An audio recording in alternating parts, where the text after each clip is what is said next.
మట్టి వినాయక విగ్రహాలను పూజించి పర్యావరణాన్ని కాపాడుకుందామంటూ Andhra Pradesh working journalist union Visakha ప్రజలకు పిలుపునిచ్చింది. ఈ మేరకు ఏపీ ఎలక్ట్రానిక్ మీడియా ఏపీయూడబ్ల్యూజే ఆధ్వర్యంలో జీవీఎంసీ గాంధీ విగ్రహం వద్ద మట్టి వినాయక విగ్రహాలను పంపిణీ చేశారు. జర్నలిస్టులతో పాటు వివిధ వర్గాల ప్రజలకు విగ్రహాలను అందించి వినాయక చతుర్దశి శుభాకాంక్షలు తెలియజేశారు.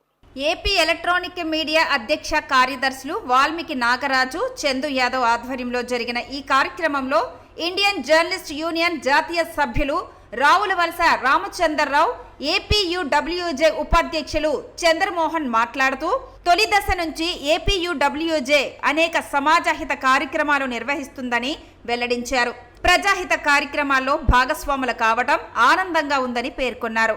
కార్యక్రమంలో ఏపీడబ్ల్యూజే, ఏపీ ఎలక్ట్రానిక్ మీడియా ప్రతినిధులు సురేష్, కిరణ్, ఎల్లాజీ, అవతార్, ఉషారాణి, పృథ్వీ, కమలుద్దీన్ మౌలానా తదితరులు పాల్గొన్నారు. జర్నలిస్టుల సంక్షేమం, హక్కులతో పాటు పర్యావరణాన్ని కాపాడే ప్రయత్నాల్లో ఎప్పుడు కూడా నిమగ్నమై ఉంటున్నాం.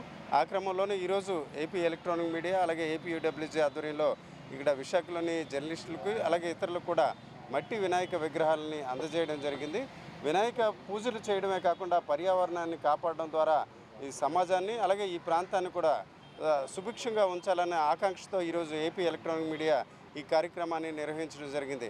అలాగే విజయవాడలోని వరద బాధితులకు కూడా ఇప్పటికే ఆంధ్రప్రదేశ్ వర్కింగ్ జర్నలిస్ట్ యూనియన్ విరాళాలు ఇవ్వడం జరిగింది.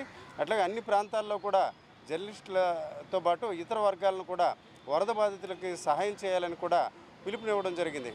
ముఖ్యంగా చూసుకుంటే మరికొన్ని గంటల్లో జరగబోయే వినాయక చవితి ఉత్సవాలని పర్యావరణ హితంగా జరుపుకోవాలి, ఎలాంటి కూడా పర్యావరణానికి ఇబ్బంది లేకుండా జరుపుకోవాలని ఆంధ్రప్రదేశ్ వర్కింగ్ జర్నలిస్ట్ యూనియన్లో ఉన్న ప్రతి సభ్యుడు అలాగే ఎలక్ట్రానిక్ మీడియాలో ఉన్న ప్రతి సభ్యుడు కూడా ఈరోజు వార్తల రూపంలో కూడా ప్రజల్ని చైతన్యపరిచే ప్రయత్నాలు చేస్తున్నారు.